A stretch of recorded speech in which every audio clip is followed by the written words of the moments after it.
I've been talking to a lot of people who are CEOs or leaders and are going through this moment of I can't find good employees, or I feel bottlenecked, or I feel stuck a little bit, and all those things. And so Chris March is the guy for you. I'm going to make sure that I link all of his information below, because those of you who are really trying to get out of your way and grow that business that you're trying to grow, this is going to be the guy for you. I promise. So I'm going to go ahead and link his information, and now you watch the video. And if you want, grab a pen and pad so you can take some notes. Here we go.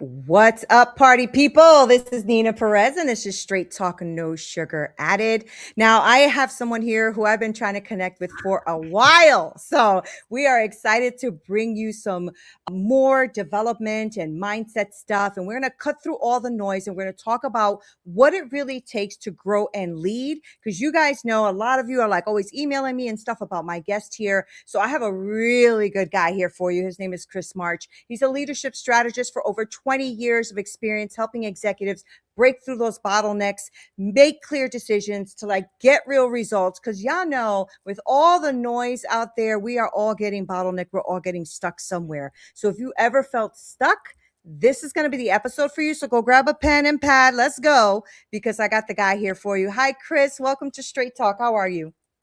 I'm great, Nina. I'm glad we finally made this happen. It's only been, as you said, 8-9 months, but here we are. Here we are. Y'all, let me tell you, this has to be the most amazing conversation that's going to happen, because Lord knows that we have been trying, really trying, for real trying to get on these calls together, and nothing has wanted to work. But we are here now, and I'm really glad you're here, March. So, Chris, before we get going, I do like to have people get to know you a little bit, right? Because like I said before we started the episode, I do speak to a lot of leaders, a lot, CEOs and all of that, because I used to own my own companies too. And then I also worked as an entrepreneur at another company, things like that. So who are you, Chris? And why are we here? Who are you? So Chris March, I'm an executive advisor. The work that I do today is working with executives and leadership teams to help organizations typically scale. I work with organizations somewhere between 5 million in revenue to 25 million in revenue. I also have a big leadership background. I was able to work my way up to sit in the CEO seat. So I know what full accountability looks like. And I've always been passionate about people, leadership, and that really blends into my sports background. I grew up wanting to be a professional basketball player.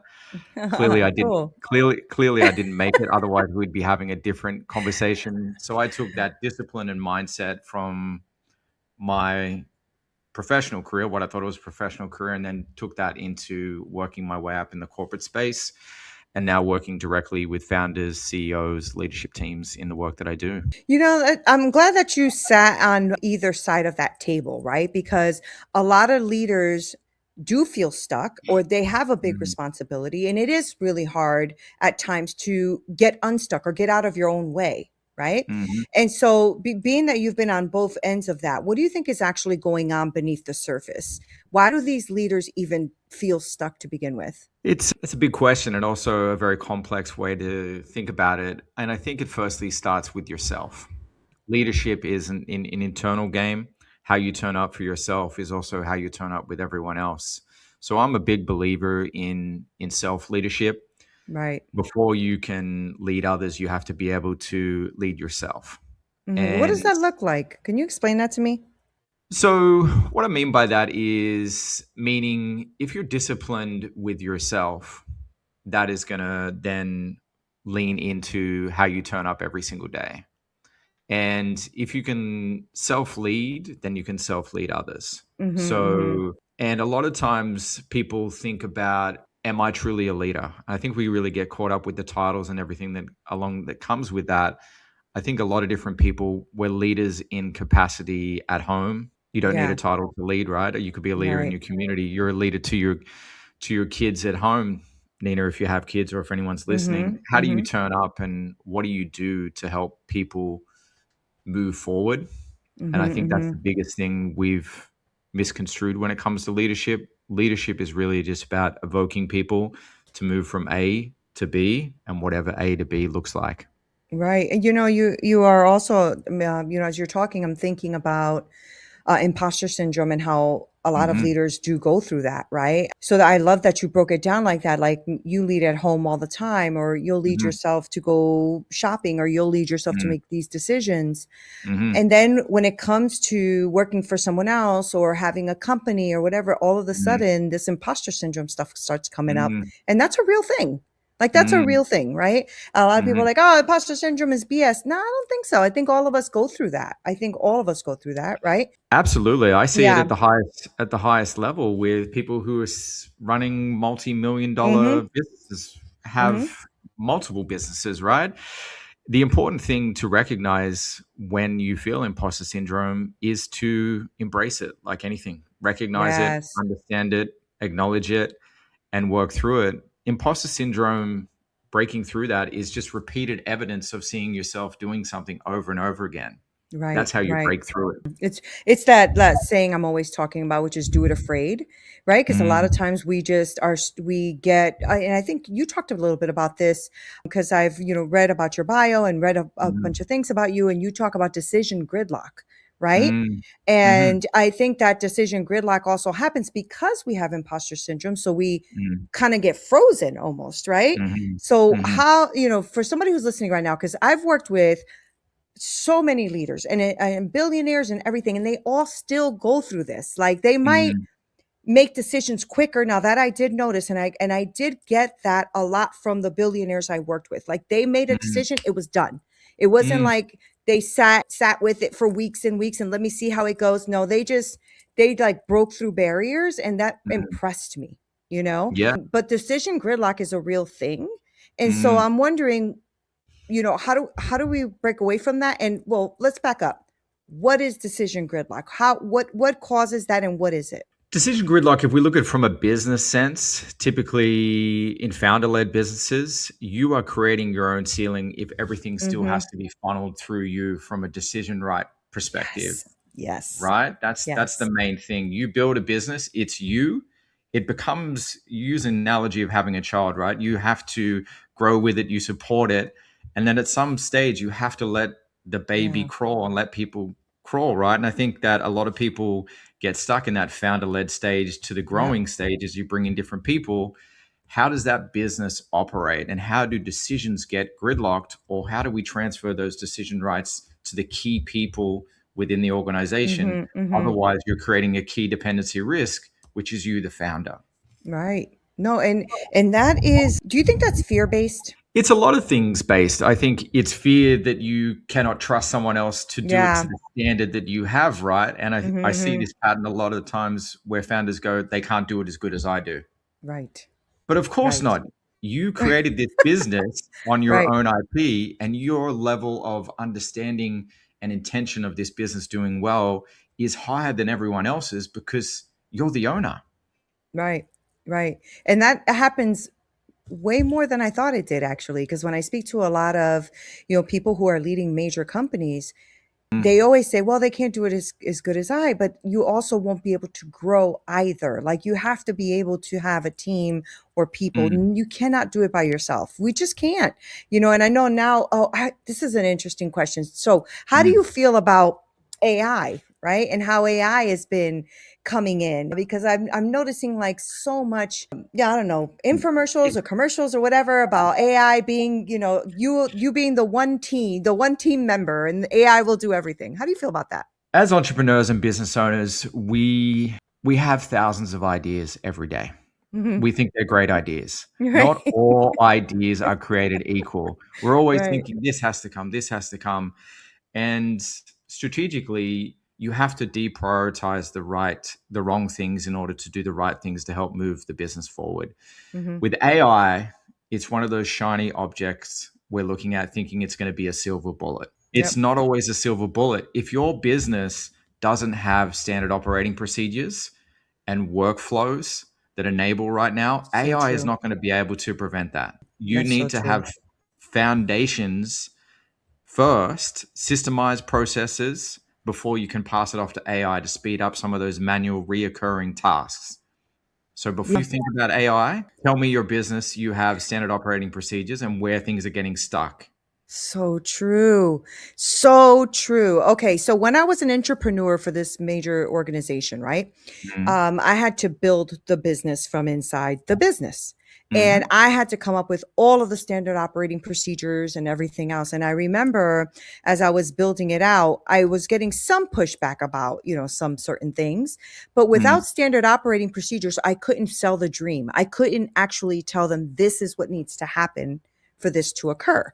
And it mm, actually did work because the standard operating procedures were put in place, the workflows were put in place, the team mm, was built, and the business worked beautifully after that. But I think you're mm. right. And what happens a lot with founders, and you probably find a lot of this, is that the standard operating procedures aren't done.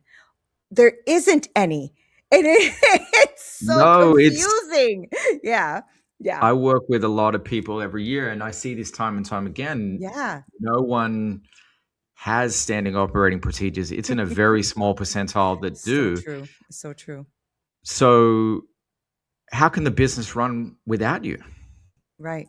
Right. It, Right. it And maybe it's the fear that it will run without them. again, what I see is people. I will come with founders, and you get into a business because you want to make more money, you want to Right. have more freedom to spend time with the people you love, whatever that looks like. Yet you're consumed in a business working 50, 60, 70 hours a week, Mm-hmm. and Mm-hmm. you can't step away from the business because Mm-hmm. you created this business that doesn't work without you. Right.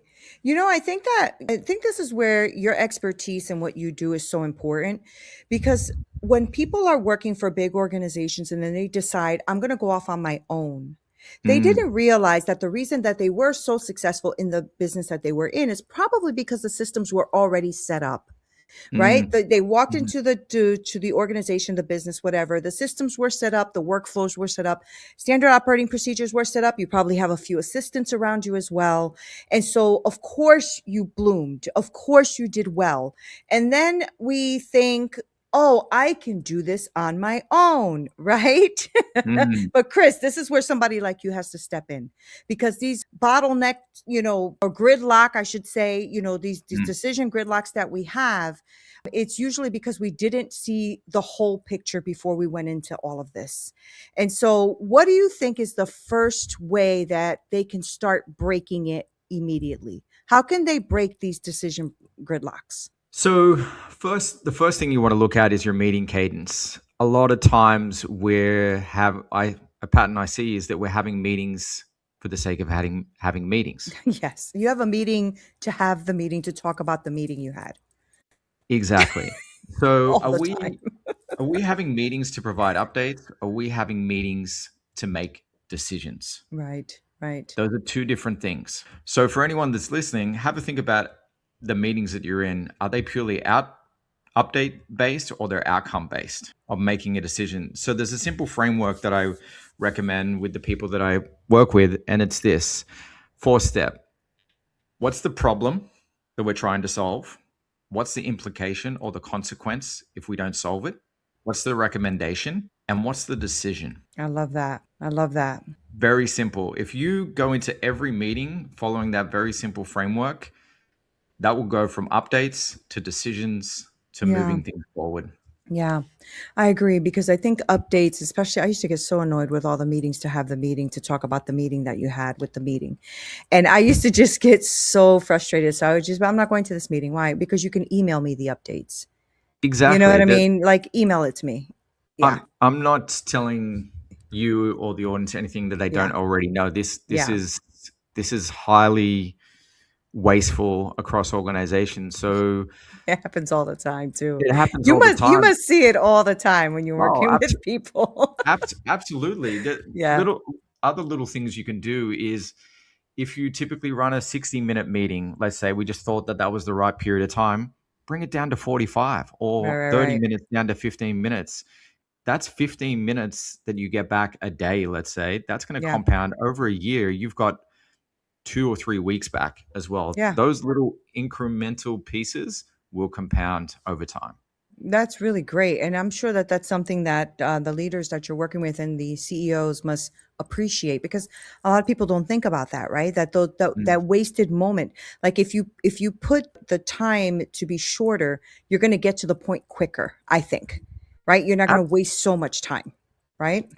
Absolutely. And Yeah. another thing that I always recommend is no agenda, no meeting. If you're just creating and plopping something into the calendar saying update, we'll catch up, that's not outcome focused. We're not Mm-hmm, making mm-hmm. decisions. So I encourage everyone, no agenda, no meetings, because everyone's been in a meeting where we're like, what are we talking about? What are we doing Yeah, here? How yeah, was your weekend? Tell me, Nina, yeah. how the kids, how's the family? What's happening here? What are we talking about today? I know, when there's so much to do, right? There's so much to do. What's like the key difference that you see between a leader that gets promoted and the one who actually drives results? What's the difference you see? Show me your calendar and Mm, I'll see what type of leader you are. damn. And what I mean by that is how are you strategically using your time? Yeah, Are you turning up yeah, every day and being reactive to the day, or are you coming into the day with intention? right. It's one of the first places I look at. Show me your calendar, how you're spending your time every day. Because if you come in and your first thing you're looking at is your inbox, you're not prioritizing based on your priorities. You're prioritizing based on what's coming in. Damn. That's true. That's good. Okay. So have a look at how you're setting up your day. If you're a leader Yeah, or you're a CEO, how you're spending your time to focus on. Are you giving yourself that CEO level time every single day on the highest revenue generating task that's going to move the business forward, not yeah. being reactive?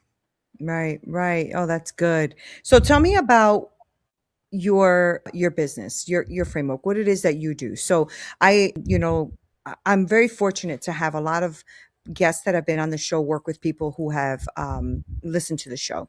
And Mhm. so I'm just wondering, for people who are listening, what is it that you do? What's your company? What do you do? Let's break that down. So, Chris March Advisory and Coaching. So, I typically work with service-based business that have an annual revenue between 5 million to 20 million, let's say, Okay. typically somewhere in that range. And I help founder-led businesses who have reached a ceiling where only the founder is the operating system. So Okay. I'll come Okay. in, identify where things are breaking down, where there's operational drag, what's that costing the business, and then set up a structure that allows the business to run without them. Hmm. So we'll look at decision rights, we'll look at operating cadence. I'll look at the entire leadership operating system to ensure that the CEO or the founder is truly doing that type of work versus being the person that everything gets stuck through.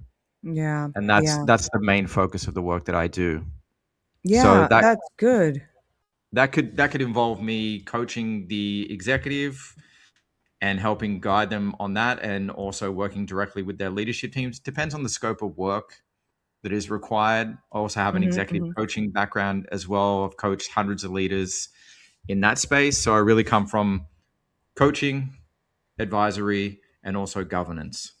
Yeah. Do you have a case study or anything that you think of right now of a company that you work with that you help them get through the bottleneck and start to have progress? A couple come to mind. The biggest example recently that I can think of is the biggest win is to the point of where people come to you and they're frustrated. They've become the whole operating system themselves.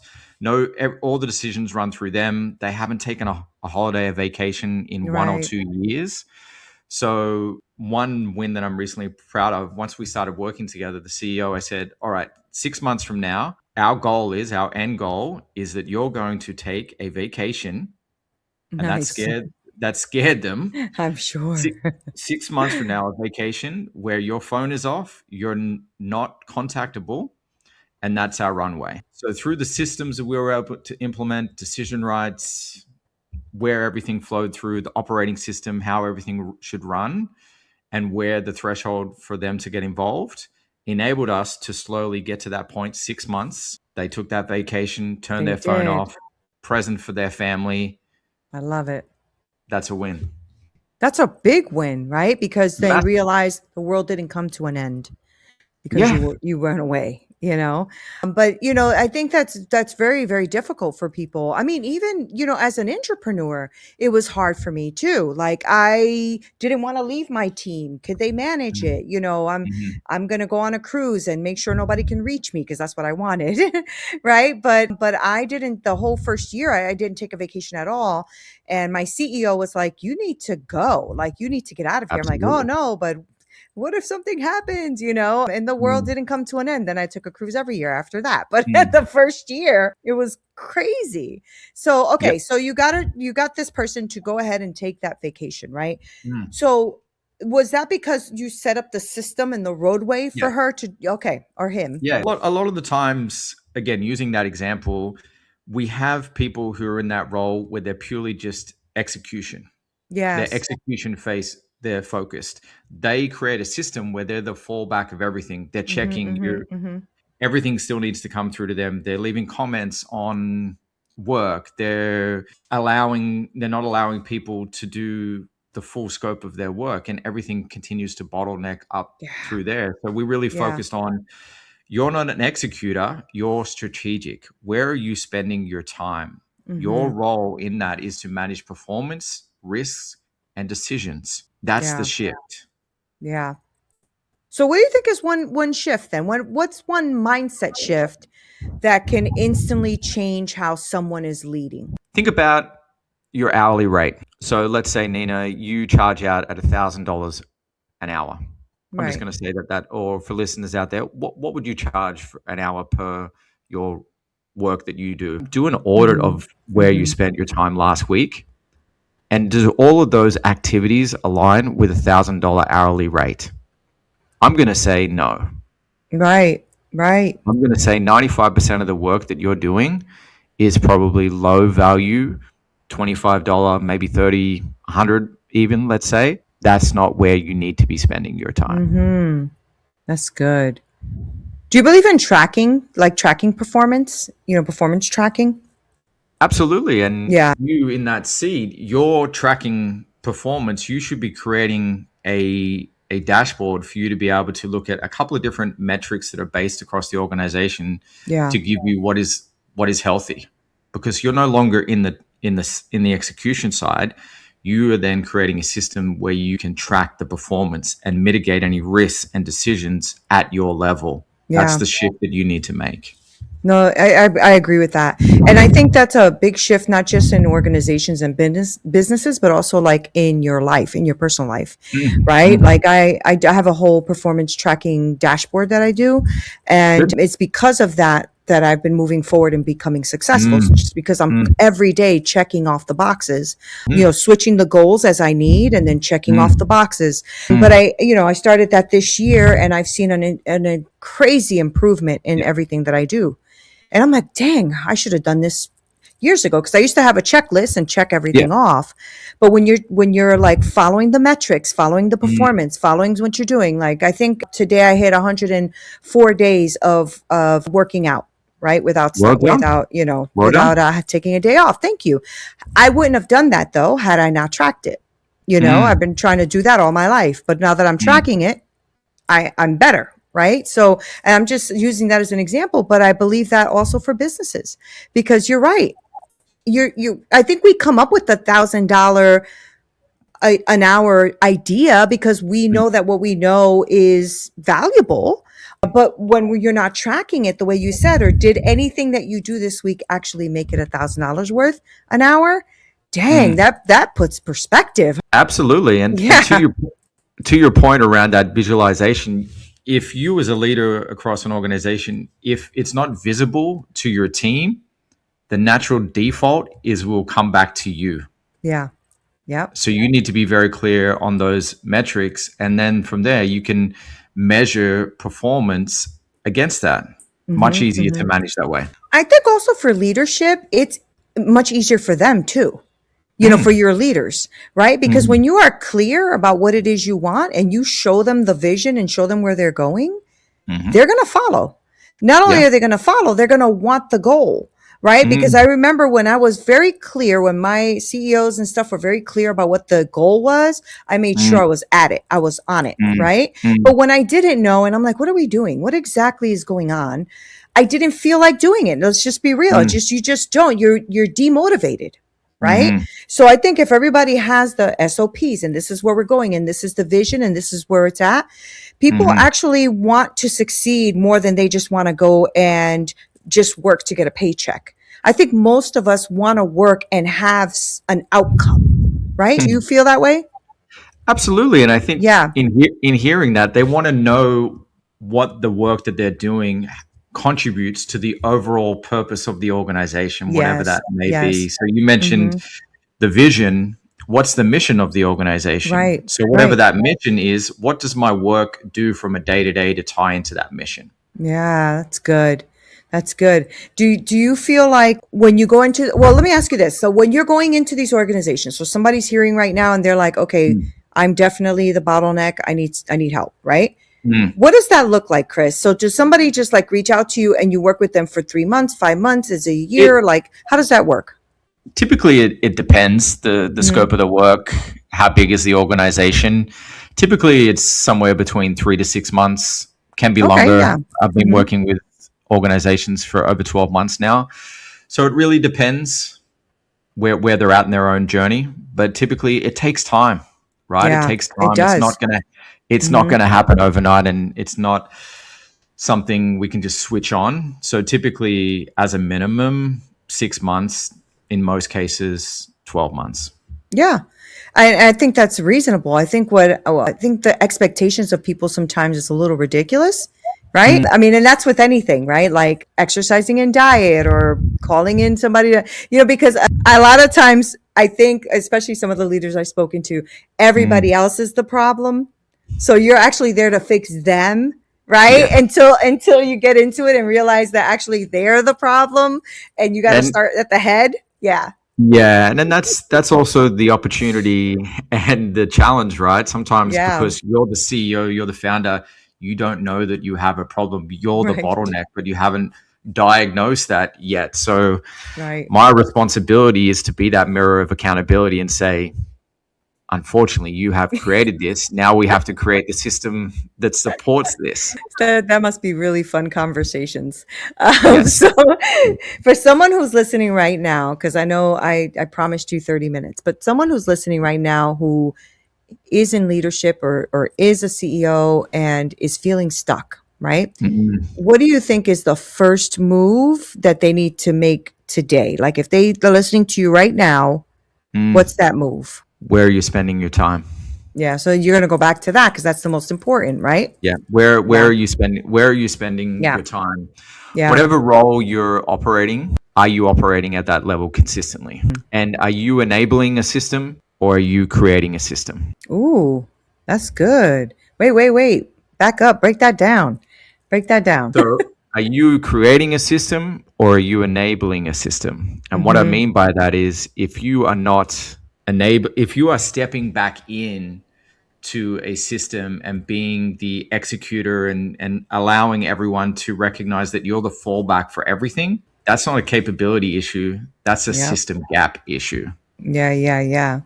So your responsibility is to create a better system. Yeah. When you step in, do you help them actually maybe see gaps where they may need a leadership role that's not filled? Yes, because a lot of organizations may or may not have an organizational chart.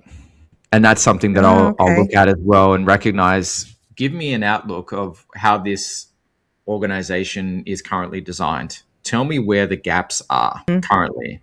And if we're looking 12 months from now, based on where we need to go, what does the structure look like? Is it different? Is it the same? Yeah. We need to start with the end in mind and then work backwards from there.